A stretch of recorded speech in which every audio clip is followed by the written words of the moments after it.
designate. Now, formal Pattabhisheka ceremony is performed.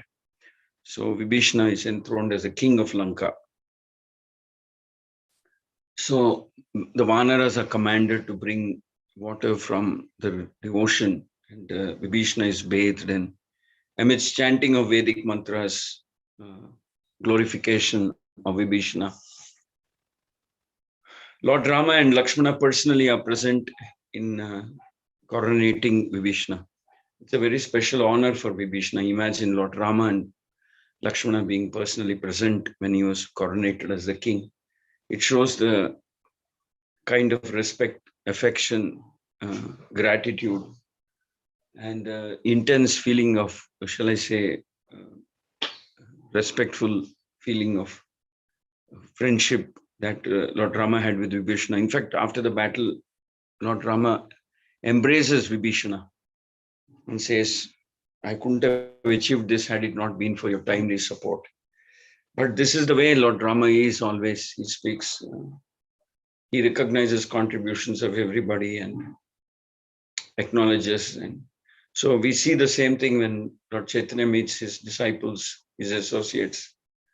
After they come from Bengal year on year, Lord Chaitanya personally remembers the different types of services so many of his devotees, disciples offer, glorify, appreciate them, personally refers to each one of them and says what kind of services they do and appreciates them. In the same manner, we see Lord Rama is appreciating and thanking Vibhishana.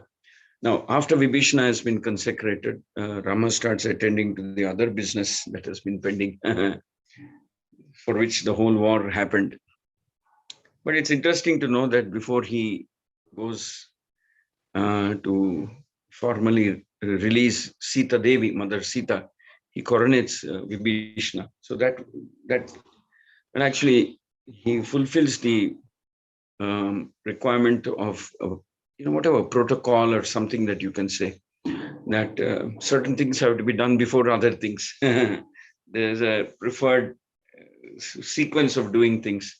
So Lord Rama installs Vibhishana on the throne, and then he calls Hanuman and tells him, why don't you go, time has now come, and talk to Sita and tell her that the battle is over.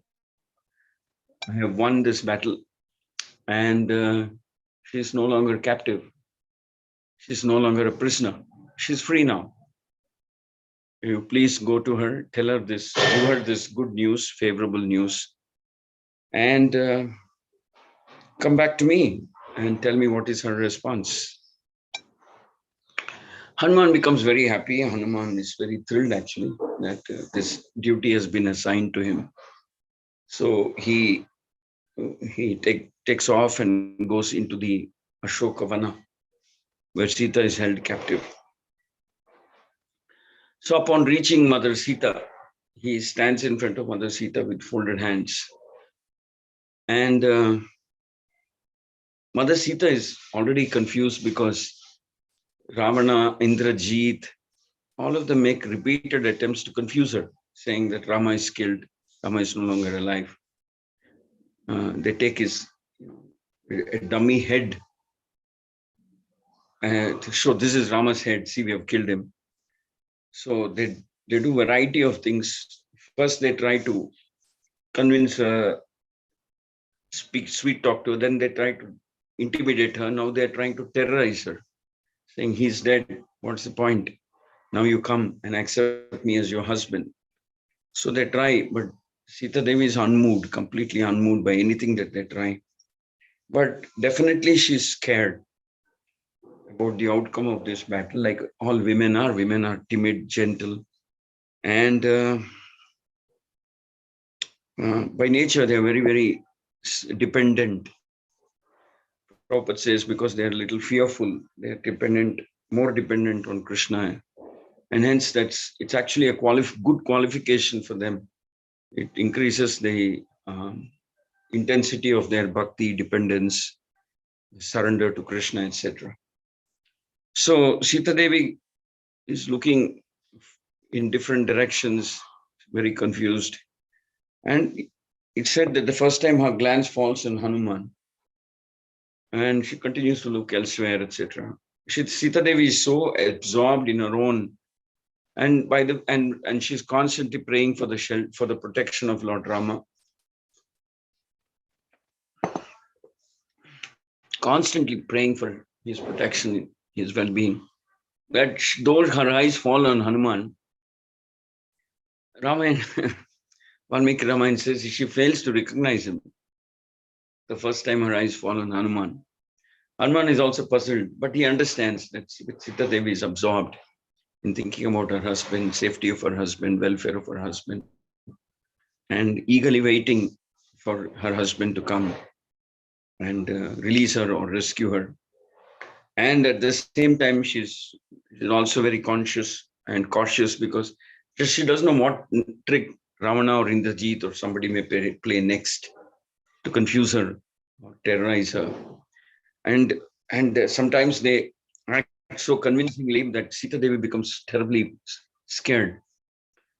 So amidst all this, she glances on Hanuman but fails to recognize him. And it's said that it's only after a second time that she glances on Hanuman, she immediately recognizes Hanuman. So Hanuman, she says, "Oh, you've come back." And immediately she breaks into a smile with great relief in her heart. "Oh, you came back." Sita Devi greets him and offers her blessings to him, and Hanuman offers his prayers to Sita Devi, Mother Sita, and offers his obeisances, prayers to Mother Sita, and appreciation, glorification, etc. With folded hands, Hanuman is standing in front of her, like a meek, obedient, very humble servant. And Mother Sita looks at him and says, "I hope you're well." That standard way of greeting when we see each other. And then Sita Devi is making anxious inquiries. "Tell me what is happening. Tell me what is happening.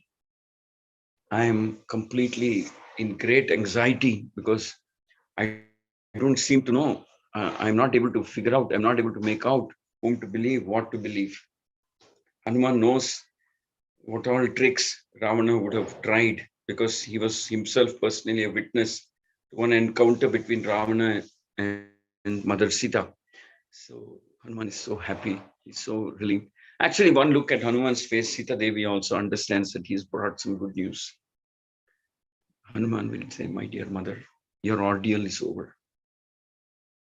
Your period of captivity is over. You're a free lady now.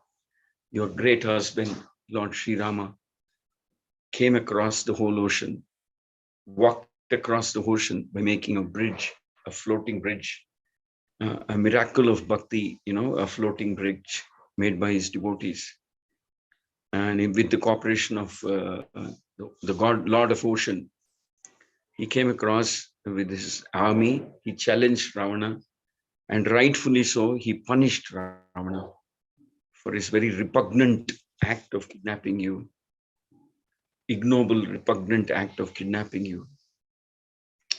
Ravana lies dead on the battlefield, and so are his military generals, children, etc., commanders, etc. You're free. Rama did this for you, just to rescue you. Um, um, it's a heroic feat of Rama, Lakshmana, and and several millions of Vanaras accompanied Lord Rama. We cannot say we assisted Lord Rama. Rama doesn't need assistance. We accompanied Lord Rama. And we're engaged in different services as per the command of Lord Rama. And so the victory is ours. Now you can celebrate Mother Sita. And then Hanuman says that I've come here with a message from Lord Rama. And then he conveys the message to Mother Sita saying that as a husband, I stand vindicated now that I have killed or punished the person who held you captive all this long. I can understand the kind of ordeal you may have gone through. For no fault of yours. If anything, it's my fault that I, as a husband, could not provide you the protection at that point of time, as I had promised to you at the time of marriage. So if there's anything, if there's any fault, it is mine that I could not provide you protection. So now I stand redeemed of my promises that I made to protect you.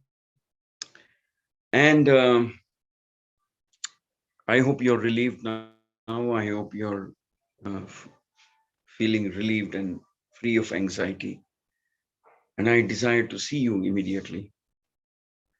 And so Hanuman gives this message and then waits for Mother Sita's response.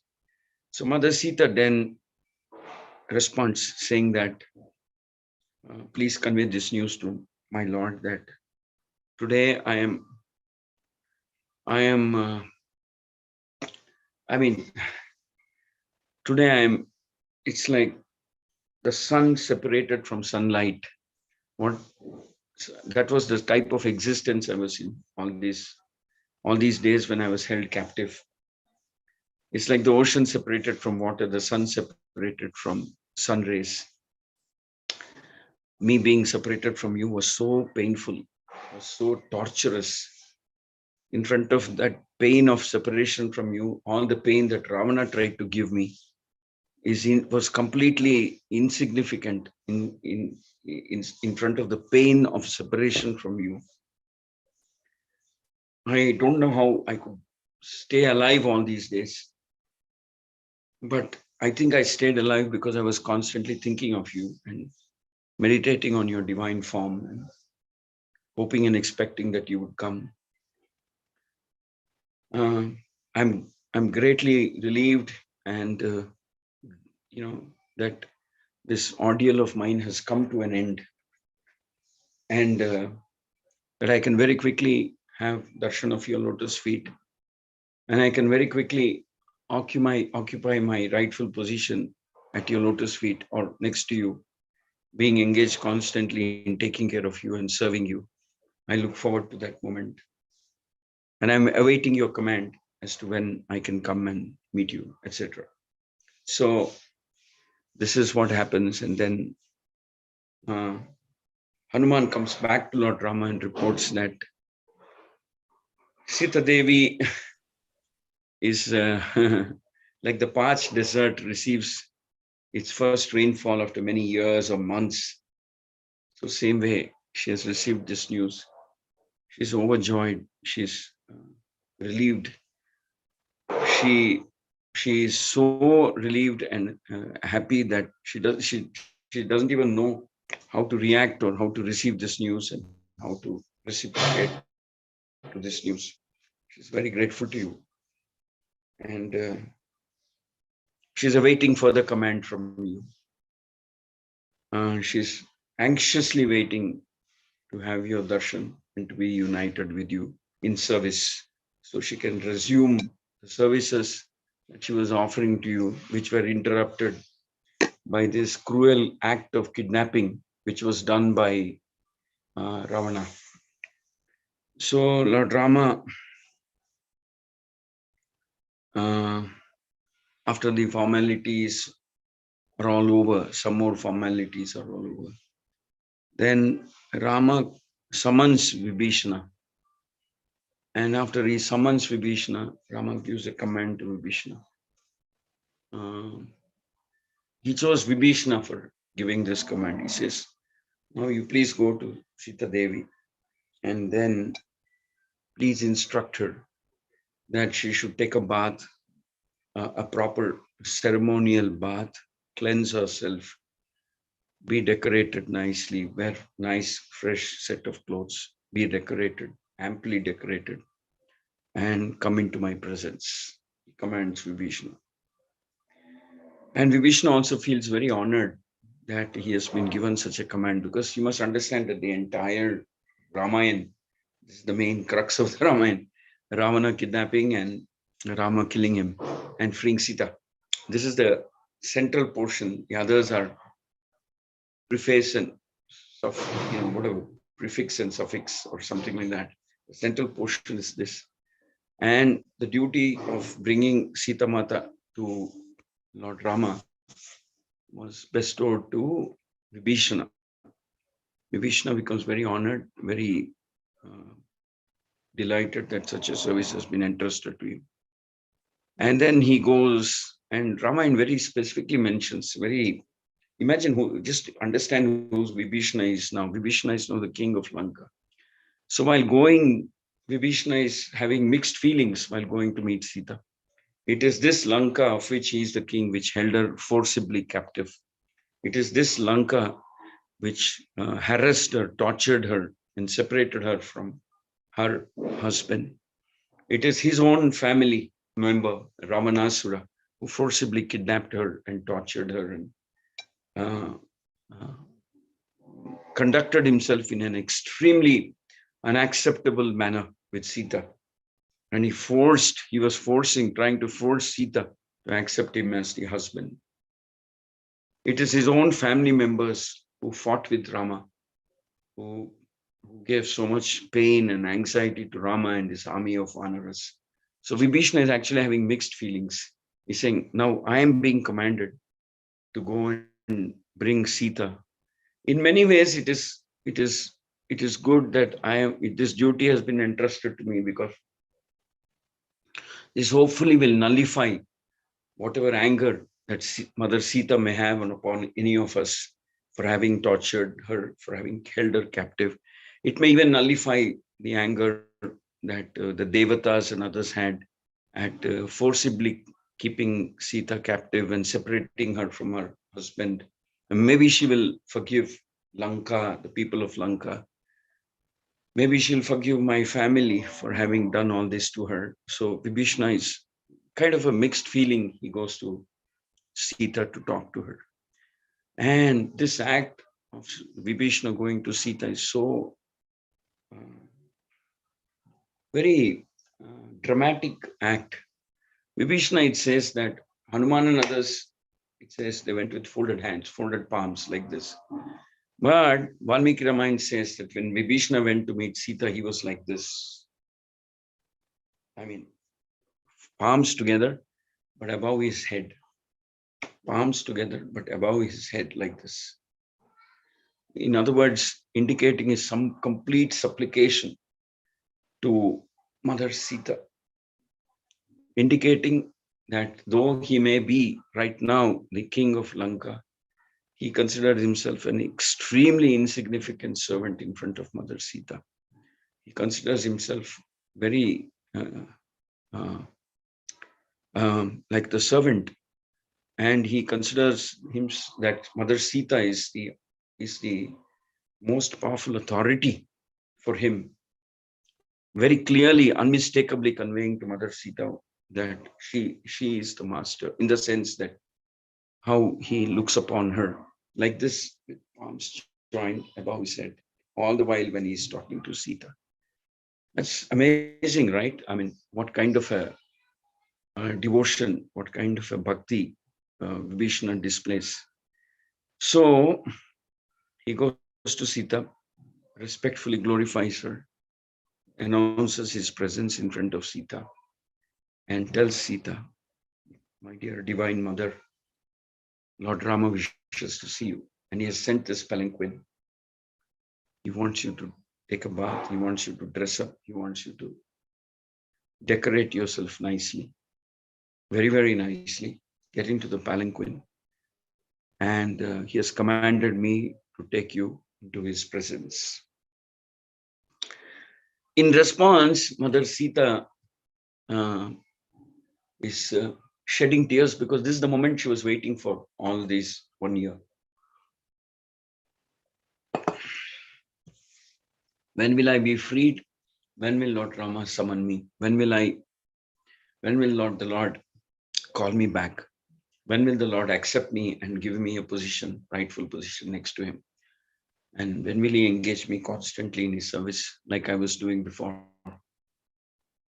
Sita Mata this is the moment she was waiting for. She smiles at Vibhishana, and Vibhishana thinks that this act of smile of Ram, Mother Sita, her tears are flowing from her eyes. There's so much relief in her mind, and she smiles, and then she asks Vibhishana one question.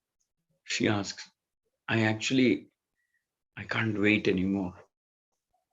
I've reached the limit of my prayer. I can't wait anymore. I just cannot wait.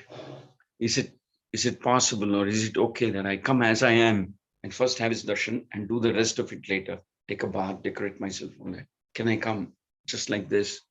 Do you think it's okay? She asks Vibhishana. Vibhishana becomes thoughtful for some time. His hand still like this. Vibhishana becomes thoughtful. And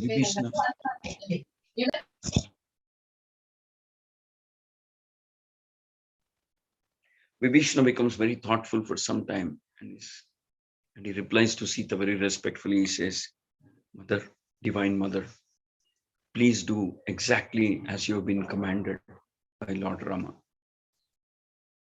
In other words, please do exactly as what Lord Rama commanded you to do. Mother Sita accepts his advice and says, all right, I will do exactly what he wants me to do. And then it is said that she takes a bath, wears fresh new clothes, and decorates, adorns herself with celestial ornaments and all kinds of ornaments, and decides to, and she's ready. And she boards the palanquin, and the palanquin is now being taken into the presence of Lord Rama, led by Vibhishana. Now, the palanquin has reached the place where Lord Rama is seated along with Lakshmana, Hanuman, Sugriva.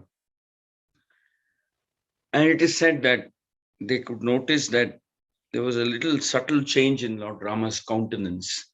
In other words, he had become a little thoughtful and grave. So Mother Sita comes there and in the palanquin, and there's a great rush of the Vanaras, the Rakshasas and everybody. They're crowding around the palanquin just to have a glimpse of Mother Sita. So all of them are there, they're crowding around. And Vibhishana and a few other senior Vanaras are trying to create some order and discipline there by shooing away, by pushing away people and saying, no, get back, go back. There's a very familiar scene for us. Whenever His Holiness Japataka Maharaj or some ISKCON Guru comes, everybody is so anxious to come close, have a darshan of his lotus feet, if possible, even touch. But of course, these things sometimes not possible. But nevertheless, come close to him. Somehow or other, may his eyes fall upon me. There's always this desire to come close, to be noticed by him, to see whether he glances at you, recognizes you, or looks at you, or greets you, or does something. I mean, I've known His Holiness for almost 35 years now, but even to this day, I'm like a common man in front of him. I also, if there's a crowd, I would also join. But just that I have the responsibility, and so I behave differently. But otherwise, I'm also as anxious as anybody to have darshan of his lotus feet, to have his merciful glance fall upon me, and thereby become very purified simply by his merciful glance. And simply by his acknowledging your presence, simply by noticing your presence. That is such a rewarding thing. So Vibhishana is driving away the people, Vanaras, everybody. And suddenly Lord Rama looks at Vibhishana and all the Vanaras who are doing that and repudiates them. Repudiates means chastises them. Lord Rama says, why are you doing this? Why are you driving them away without my permission, without discussing with me? What's the problem, by the way? They just want to have a glimpse of Sita, Mother Sita. And what's wrong with that? What's wrong with that? In fact, I think the right thing for her to do is get down from the palanquin, let everybody see her. Let everybody see her. And let her present herself, let her come by walk towards me. Whoever wants, let them see her. You don't have to drive out anybody, drive or push away anybody. The whole audience is shell-shocked at this response from Lord Rama. Unbelievably shell-shocked.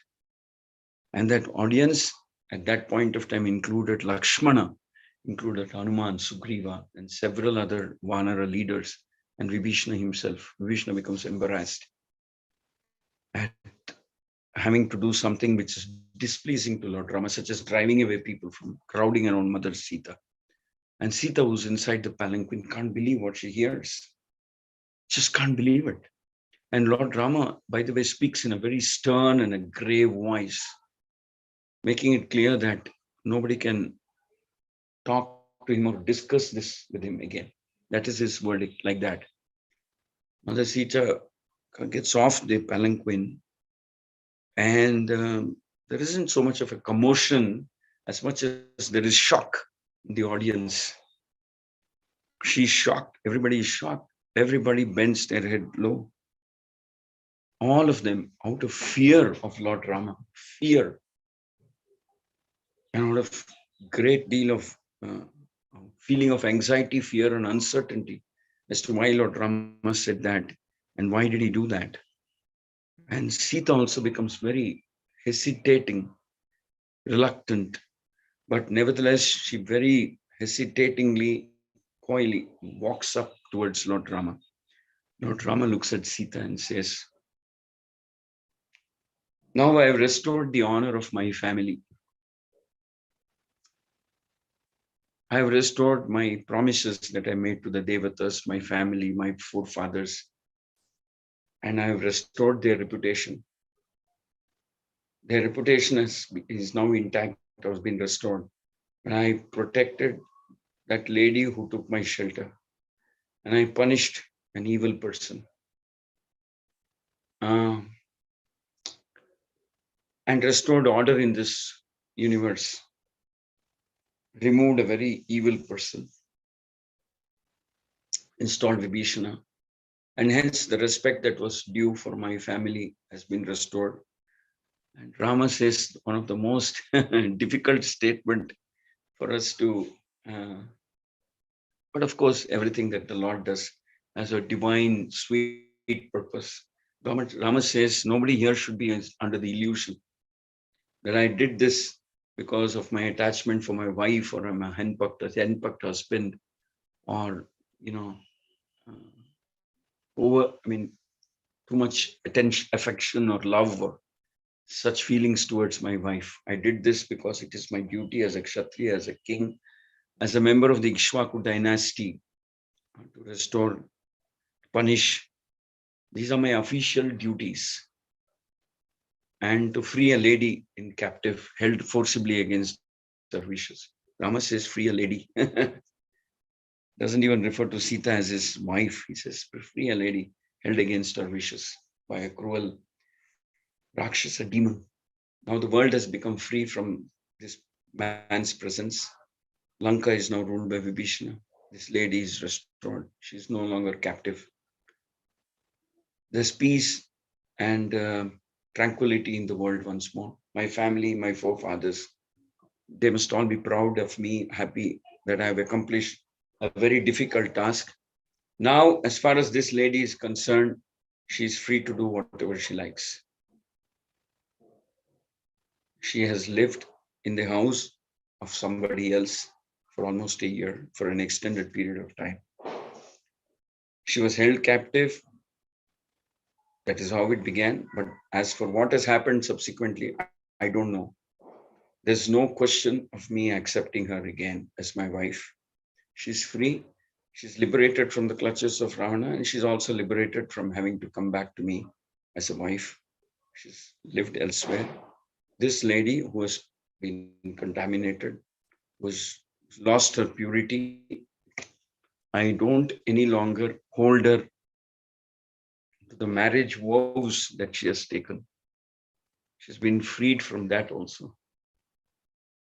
She was touched by Ravana when he was kidnapping her, and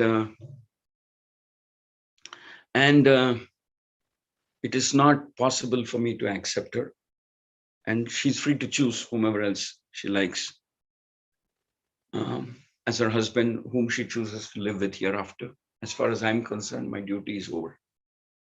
And now she's a free lady.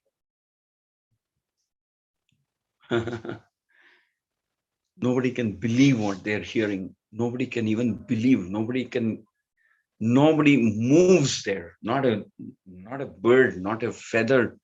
You could even say even the wind freezes. Nothing shakes. Nothing shakes. Nobody can even think what they're hearing. They can't even understand. Is this true? Are we hearing something wrong? Or are we hearing the right thing? Is this Lord Rama that we have known all these? Why is he speaking like that?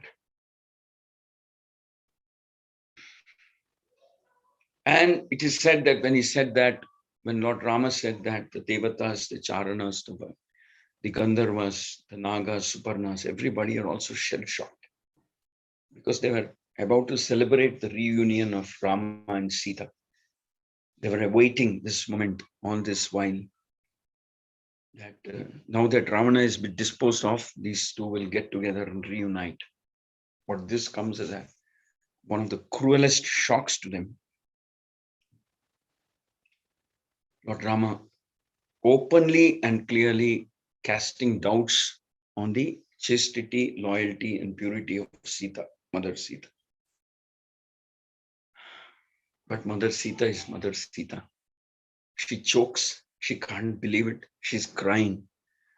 But in between her sobbing and crying, and there are tears in the eyes of everybody in that assembly.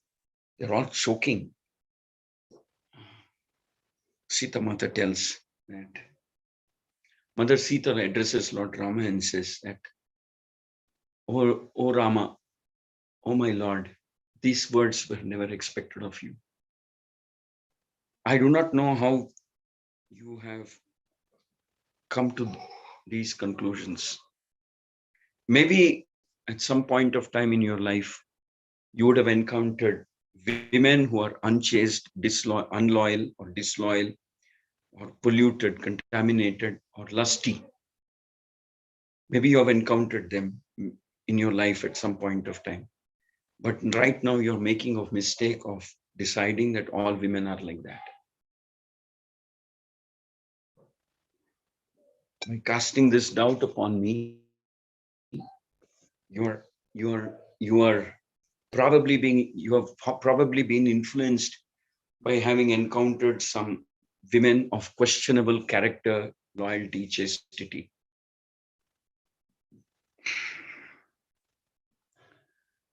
I am surprised that after having lived with me for so many years, after having received so much service from me, you have chosen to doubt me.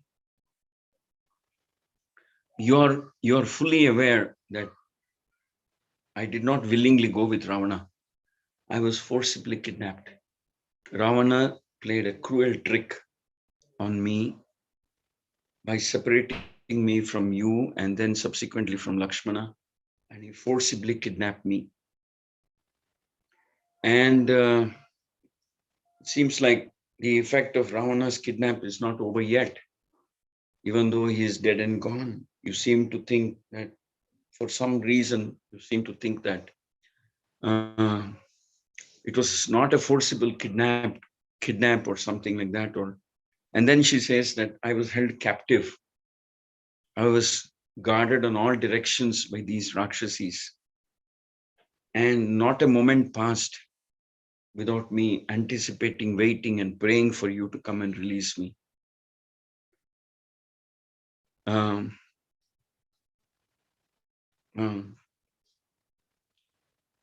and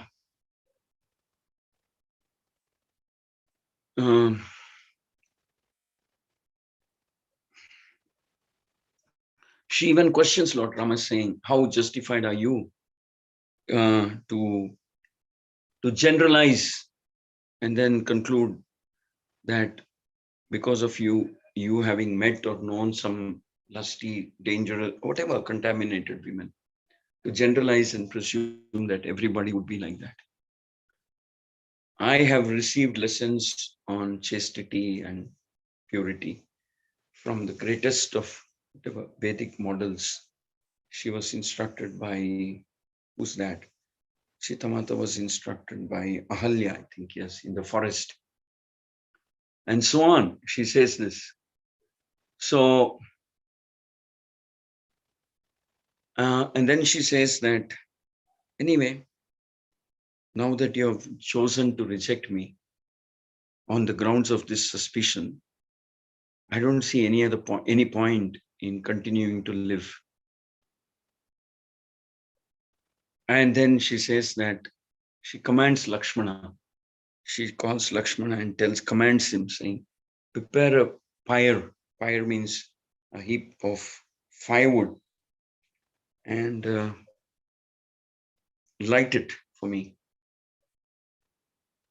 And I will enter fire. And I do not like to continue to live when my husband, my own husband, doubts my purity and chastity and loyalty to him. What's the point in living? What's the point in living? What's the value of living such a life? And he has already concluded against me, about me. So I don't see any point in continuing to live, because I have not known or seen or not thought about anybody except my loving husband. Whether I was with him, Lord Rama, you seem to be forgetting that I fought with you in order to convince you to bring me to the forest. It's because I can't bear separation from you. I lived with you side by side for 14 years or 13 years, whatever, in the forest, uh, serving you every moment of my existence, every cell of my body, every thought, every word, every deed, every contemplation is only about serving you, etc. And now this is how you're rewarding me. I mean, Mother Sita becomes a little bitter at how she talks to Lord Rama, becomes a little bitter. It is said that Lord Rama just held his head down for some time and he wouldn't look at Sita directly. And then when she commands Lakshmana to set up a pyre, a sacrificial fire, Lakshmana doesn't move, but he looks at Lord Rama.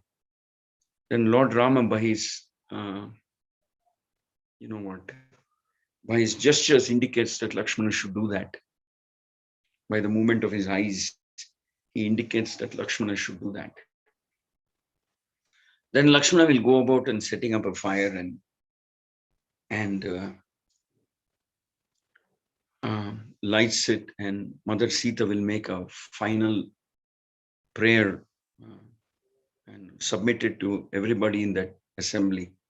She says, if it is true that I did not even for a moment think of anything, anybody other than my Lord, neither my words, thoughts, deeds, actions, contemplation, there was never anybody except my Lord, much less this Asura Ravana. Never have I thought, never the thought of any man has entered my consciousness, and that I've always served him lovingly, completely, and I intend to serve him, and I have unflinching faith, love in him. So if this is all true, then I leave it to fire god, Agni Deva, and the Devatas to deliver their verdict in whatever way they like. So saying, she circumambulates this fire and walks into the fire. So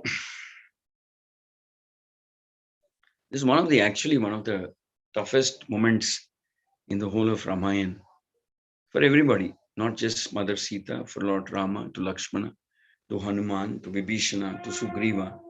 It's one of the toughest tests for all of them. Then they see that stoic silence being maintained by Lord Rama. He's not saying anything. He didn't react to anything that Mother Sita said either. So Sita Mata enters the fire. And then it is said that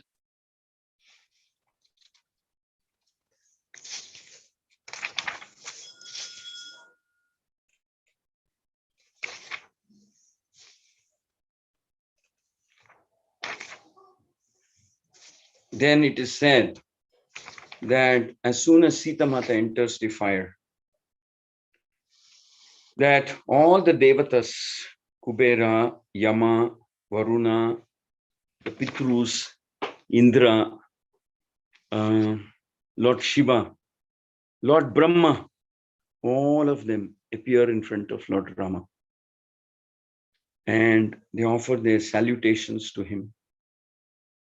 And Lord Rama is reminded of his real original position. We don't have much time. I'll just go through the rest of the Leela a little quickly. Brahma is the one who speaks prominently. Lord Shiva also speaks. Brahma speaks very prominently because he's the chief among the devatas. Lord Brahma then goes on to reveal or reiterate that how is it that you've chosen to act like this? Sita is not some ordinary lady. She's your eternal consort. She's always with you.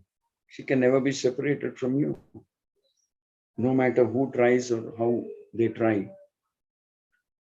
She exists for you and for your pleasure. She exists for your service. She's inseparable part of you. You're eternally appearing in every millennium in various forms. She is as much yours as you are hers.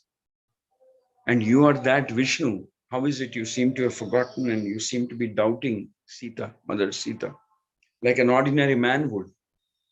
Like an ordinary man would doubt his wife if she were to spend a few nights away from his house in an unauthorized way or in someone else's house, just as an ordinary man would doubt. How is it that you have forgotten that you appeared for a divine purpose? How is it that you're ignoring the fact that had it not been for Sita's kidnapping, you wouldn't have a good reason to fight and kill Ravana? This is all a part of a arranged Leela. We are all your servants. We are begging you. We're taking your permission very humbly to just remind you of your real status and purpose of your appearance and your mission here. And though it is painful for Mother Sita to have endured the ordeal of separation from you, she withstood that for a higher cause, because she knew that if she withstood this separation, this would be very pleasing to you. This would be very, very pleasing to you. It would serve your mission. It's only by way of serving your mission, to help your mission to reach its fruition, Mother Sita coopted and cooperated so that a situation could be created where Ravana could be neutralized. You had your role, so did Mother Sita. It was her role to allow this kidnapping to happen. And so you could, on the pretext of rescuing her, kill Ravana and replace him with Vibhishana. It is a part of your own plan. This is how you're maintaining all the universes in different yugas, different times, enacting very mysterious, mystical leelas, intriguing leelas to balance the society, to establish dharma, to protect bhakti, devotees, and to also establish the principles of chastity, purity, bhakti, selfless service, etc. We're all your servants. We are bewildered by your action now, completely bewildered. In fact, they say something like, this is not a part of the main script. Suddenly this twist in the whole script, it appears like that to us. We don't know for what purpose you're doing this. We are not able to comprehend. We understand that every action of yours will have a very precise reasoning. But right now we are puzzled. We are not able to understand. We're not able to fathom out the reason for you to do this. Pray, please reveal to us what is the secret, what is the purpose, what is the idea behind doing this, and enlighten us, because we are in much more anxiety as to what is it that you had wished to appear. And Brahma goes on to speak about Lord's role as Vishnu, as the creator, and how reminds him repeatedly how he cannot be separated from Lakshmi. And Sita Mata is Lakshmi. And so they all offer their prayers, and very respectfully they are waiting for Lord Rama's response. And then after hearing all these prayers, now it is the turn of Agni Deva. Agni Deva comes out of the fire with Mother Sita in his hands, holding her up in a lotus, whatever, Padma Asana, something like that.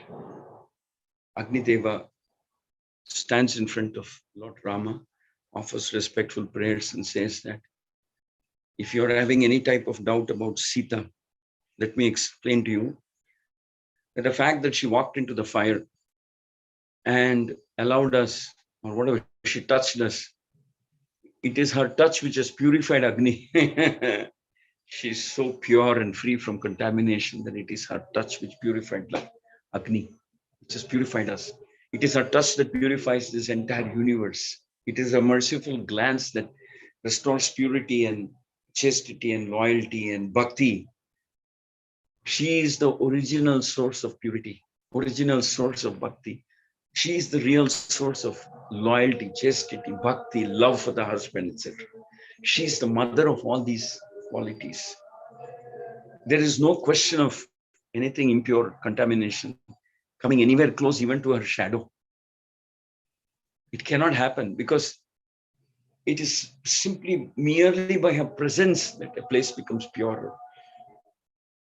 Like that, just as sunshine can drive away darkness, Mother Sita's appearance can drive away impurity. It is my joyful service to return Mother Sita to you, saying that she is free from any form of contamination. Even to the slightest degree, she does not have it. And to cut the long story short, Lord Rama accepts Sita from that point, tearfully, joyfully, his eyes full of tears and joyfully. And he explains to everybody, and in a manner, he even apologizes to Sita for putting through this ordeal. And he says, I had to do it because as the king, as the Lord, I had to be impeccable. And I had to establish to everybody that what is the purity and greatness of Mother Sita. And I had to prove to them that I'm not lusty like Ravana, grabbed her back and with the idea of wanting to enjoy her. I put her through this test to show how pure she is, to show the world, and so that people don't comment on me as being a very lustful personality. He didn't even bother to check her purity, just accepted her, though she lived in someone's house for a year or so. So Lord Rama clarifies this, and then he joyfully accepts Mother Sita. To the great relief of all his associates, they become relieved. They say, "Kuch to karan hoga for Rama to do what he has done." Hare Krishna, Krishna Krishna, Hare Hare, Hare Rama, Rama Rama, Hare Hare. Thank you very much. Wishing you all a very, very glorious Diwali festival. Thank you so much, Varda Krishna Prabhu, for your time. So we have now we'll have some question and answer. So we request devotees to raise your hand, or you can also post your questions in the chat box. Meanwhile, Shankun Prabhu has a small announcement. Prabhu, please, if you would like to. Hare Krishna Prabhu and devotees. Hare Krishna Prabhu, I was staying fully glued to this narration. Very deeply touching narration that you gave. Thank you so much, Prabhu. The intense eagerness expressed with which Mother Sita was waiting for Lord Ramachandra.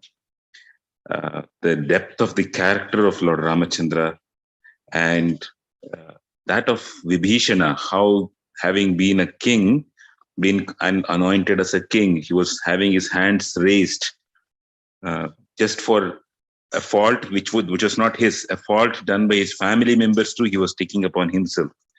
It was very, very touching. Thank you very much for sharing it. And just before a few more questions that devotees may want to ask, tomorrow is a festival of Govardhan Puja.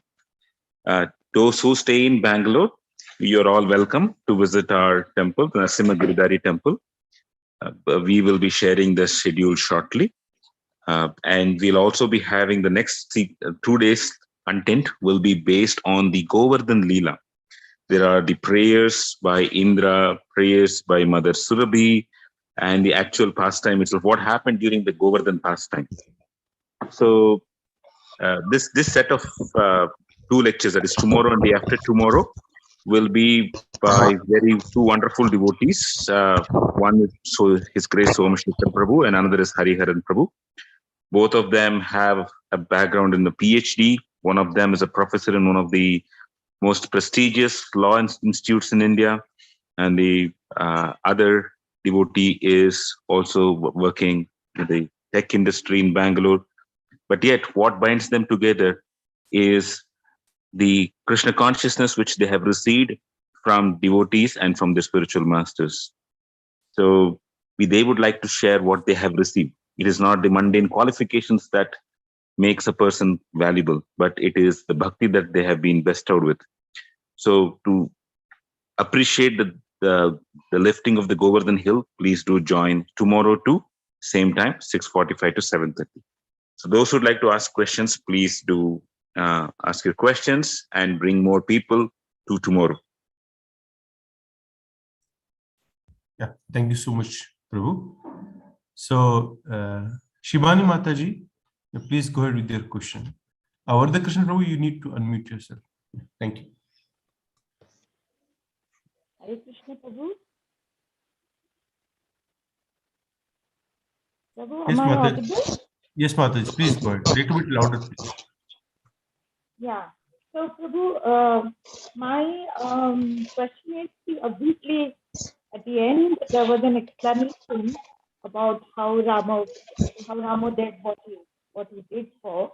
But obviously, it will definitely not please the women fraternity, the women devotees, the experience of what he was actually doing.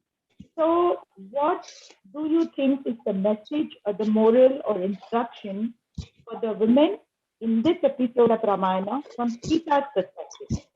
Please don't tell me from Rama's perspective. Please tell me from a woman to another woman, to another set of women in this episode. Yeah, good question, Shivani Mataji.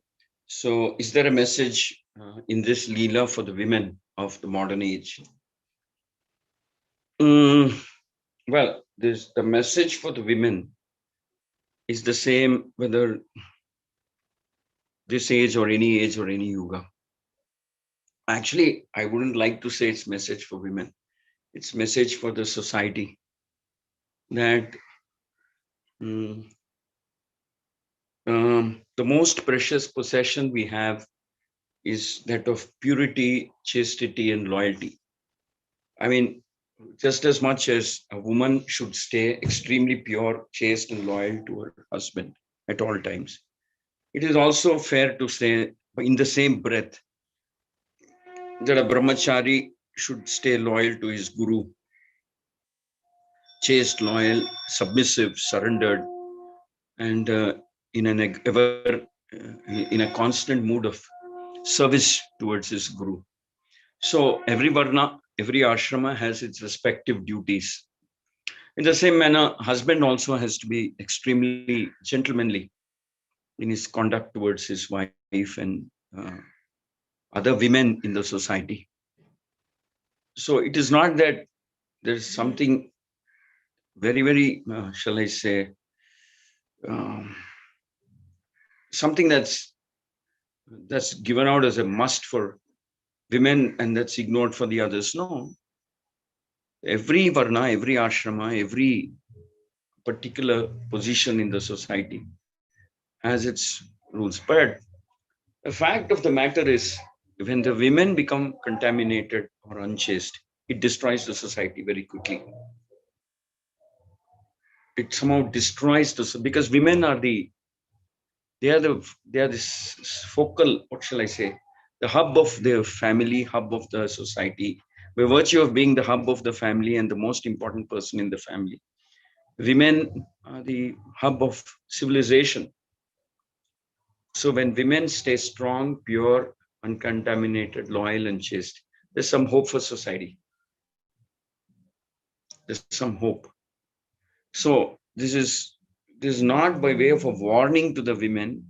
This is more by way of a request to women, saying, if women become disqualified on the aspect of chastity and purity, that could be disastrous for the society. But at the same time, we can't look at it in isolation. Like I said, a disciple, a brahmachari disciple, should show much more intensity of bhakti towards his guru, chastity, loyalty, dependence, surrender, service attitude towards his guru, just as much as a woman has to show that towards the husband. So woman's position is a lot more important in maintaining bhakti, purity, chastity, orderliness, everything in the society, relatively speaking. In the same manner, husband also has his duty. The king has his duty. The king also should be extremely careful that he's enjoying some perks and perquisites of power and authority, but he should be loyal to the instructions of his guru, of the Shastra, of Dharma. This is the advice that Bhishma gives to Yudhishthira. So he should not get carried away. Kshatriya has a duty, protect Dharma at all costs, to the point where he's ready to sacrifice his life, protect Dharma, protect devotees. Guru has his own Dharma, that he will not exploit his disciple. He will be a well-wisher of his disciples and guides them to Krishna selflessly, and in an unconditional manner, expecting nothing by way of a personal favor from his disciples, no matter how many he has or no matter how big or powerful they are. But having said all that, we have to come back and then reiterate once again that the foundation of a civilized society.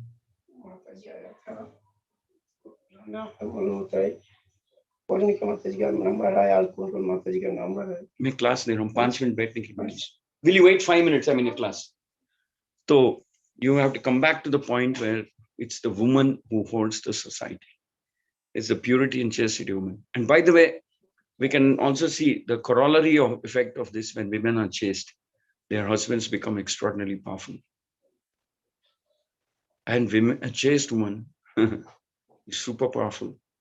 I give the example of Gandhari. Gandhari could curse Krishna, I mean Yadu dynasty, because of her chastity, simply because of her chastity and purity. A chaste woman is like a kavacha for the husband. I mean, he protects, she can, simply by her chastity, prayer, and purity, she can protect the husband from any kind of misfortune or etc. All right. So we shouldn't make the mistake of looking at it in isolation, but at the same time acknowledge that in the Vedic system, women, purity of women is what protects society. Okay. Did I answer your question, Shibani Mataji? Yes, Prabhuji. But I had a small, very quick one. That in the Ram, Sita has been really put into a lot of, I would say, challenges, a lot of, discomfort and difficulties and all. Stages by stages by stages. Why is that? Sita went under captive of Ravana. Again, came back with so much of testing, giving all this, he's all that. But after a while, she was sent to the forest or whatever that some villagers or somebody spoke about. I mean, there is one story around that. So she had to test a lot. Really See, was. every leela has its own special significance. It unfolds a principle. Nothing is done whimsically or arbitrarily. Just as if you were to look at this leela without proper understanding and proper Vaishnava way of looking at things, Acharya's way of looking at things, one could misread this and say Lord Rama was very cruel or careless or whatever. Same way, the story of Rama's banishing of Sita also has to be analyzed and understood through the mouths of the Acharyas. Then you will be relieved. Then you will understand that a certain inevitability was there. Lord Rama had to act in a particular way at that time in order to establish the Sanatan, everlasting principles of Dharma. But that's a whole different discussion. I don't want to get into it now, the merits of what Rama did. But it would be, unless we listen to the Leela as explained by the Acharyas, then we will know why Lord Rama did what he did. Okay? I mean, Rama never acts whimsically. In an extremely mature, calculated, proper manner, Lord Rama acts. Okay. Maybe because of that, I think in Dwapara Yuga, Krishna has spent a lot of time with Radha, joyfully, because he hasn't given chance to Sita in the previous age, Treta Yoga. They were separated a lot. Possible, but even Radharani was separated from Krishna, but that's a whole different topic. Radharani was separated from Krishna. That is also there. But yeah, there's some, there's some logic, but nevertheless, we have to see what the Shastras conclude and what the Acharyas say. Okay, good question. Good question.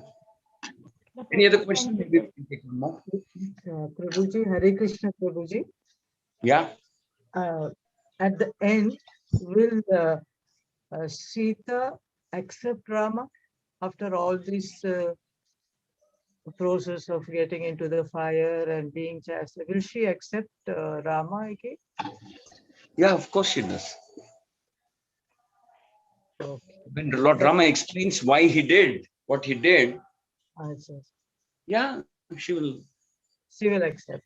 She will understand that this was necessary, so it maintains the highest principles of Dharma are maintained, and that Lord Rama was very conscious of maintaining them. And no less personalities than the Devatas, including Lord Brahma, come and explain. Agni comes and explains. So Rama accepts her. Yeah, thank you, Prabhuji. Thank you. Yeah. Joyfully accepts her. Valmiki Ramayana says that he had tears in his eyes when Sita is delivered back to him by Agni. Tears in his eyes, tears of relief. And he's so proud that Sita withstood that ordeal without complaining. Yes, that is right. You put your wife through a fire test and but in today's Kali Yuga, it is very difficult for people to accept again, no, Prabhuji? He does joyfully accepts. Actually, Lord Rama says, I didn't have the time. He says, I never doubted Sita. I had to do this to establish to the people of the world how great she is. How can I doubt Sita? She's me. She's just one soul, two body types. Okay, good question. Yes, thank you. So, Archit Agrawal Prabhu, please go ahead with the question. Prabhuji, I have just one small question. So when I was seeing the serial, so it was revealed later by Lord Ram to Lord Lakshmana that before Sita was kidnapped by Ravana, so they both have a discussion. I'm putting you in a covering of Agni, and then original Lord Sita was with Agni, and then a shadow was left in this earth, so that Ravan has taken that. And when this whole Agni Pariksha Leela was happened, so it was a way to get the original Sita Mata back to the earth, rather than just the shadow. So was it correct? Is it true? Well, there is some understanding like that among the Sri Vaishnavas, but I don't see it with that level of detail and clarity in Valmiki Ramayana.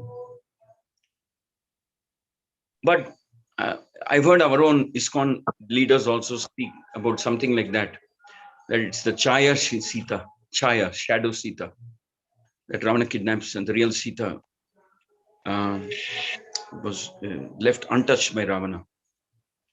So I've read that part also. In fact, yesterday I think it was Sumit who asked that question.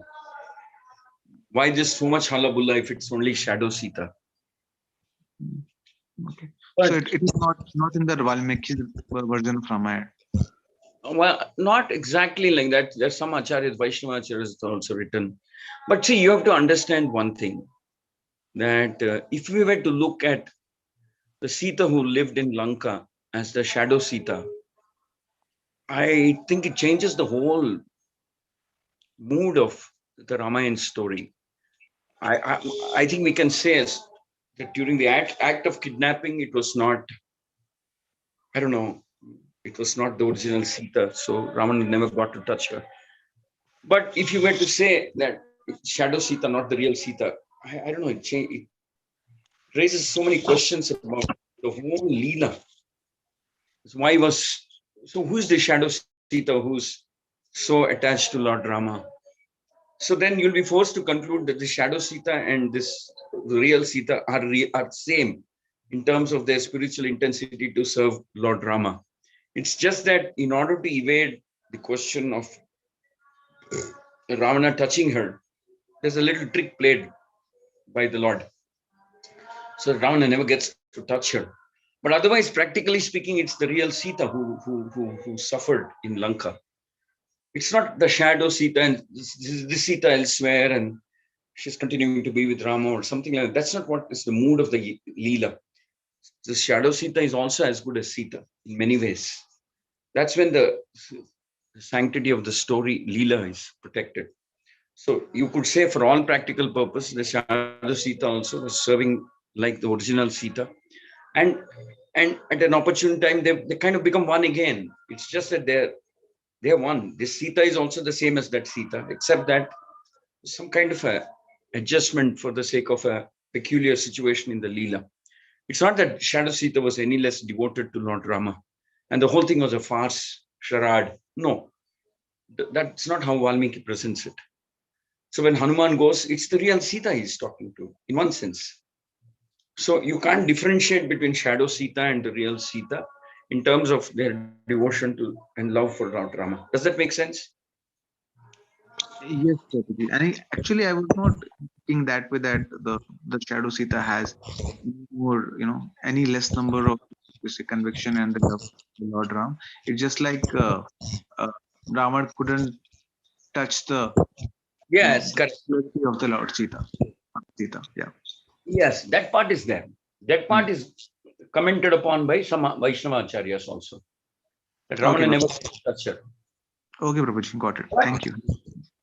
But the principle is that the Sita who was in Lanka is the Sita. We can't, at that point of time, start thinking, oh, not the original one, like that. Okay, good question, Archit. Hare Krishna, Prabhuji. Thank you very much. Wishing you all a wonderful Diwali. I hope I saw less strength today, but I think it's understandable considering that this is a festive day.